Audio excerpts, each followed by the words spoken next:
Hi, it's Barclay with Verdiem again. You may remember me from the Creating Policies with Surveyor 6 video series, which is highlighted on the page we're looking at now. Hopefully you've had a chance to check that out and got some good information from it. Today, we're going to start a new video series on roles and permissions within the Surveyor Admin Console. It is important in any environment that you have the ability to assign different permissions to the people responsible for managing the software, and with Surveyor that's no different.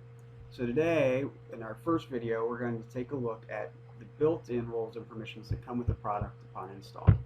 I'm going to switch over to the admin console, and I'm on the roles and permissions screen. The roles and permissions screen is accessed by clicking on the blue orb and selecting roles and permissions.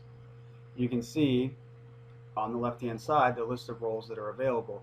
The two that are listed there are the ones that come by default with the product on install. The root administrator, which is basically a global administrator with no restricted access, and then the sample group administrator, which we're going to take a look at in the second video series.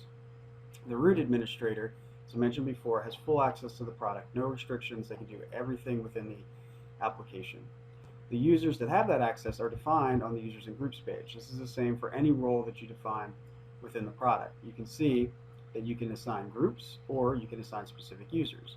And then once that user logs in this case me, I have root administrator access. So once you've defined the groups or users that you want to have the access, you then go to a group permissions page.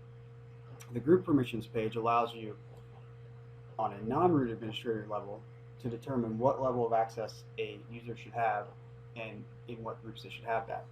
In this case, since we're a root administrator, we have full access to everything. So I'm just going to go through the different permissions that you can set within the product, and we're going to use that knowledge moving forward in our future videos. So you can set the ability to view the group, to manage a group, which would be rename it, move it, create subgroups, things like that. Assign policy. Can you assign policies to devices in the groups that you're responsible for? Manage policies. Can you make changes to policies? Can you create new policies within those groups?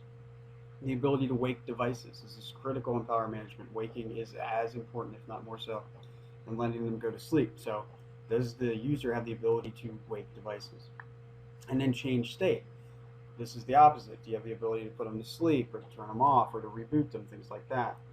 And then finally, edit devices. All devices have certain characteristics that you can set within the admin console, and this will give you the ability to assign some of those on a manual level.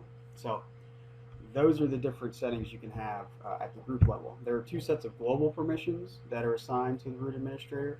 One is the ability to manage group assignment rules. So when an agent or client connects, if there's a rule that tells it to go to a certain group, this is the person that can manage that. You may want to allow people to do that at a global level for no matter which groups they're responsible for, or you may want to limit that so that you can have a global administrator route things to a group and then have people manage it from there. And the second global permission is the manage power estimates for summarization, which basically allows you to set the watt draw information of all the devices that have checked in to the console so that you can use that in your reporting. So a lot of times that level of permission really doesn't apply to people who are administering on a day-to-day basis. So we've gone through, we've looked at the roles that come with the product, we've looked at what permissions are available and how they're assigned. In our next video, we're going to create a group administrator, someone that is responsible for a subset of systems within the admin console. So make sure you come back and join us for video number 2.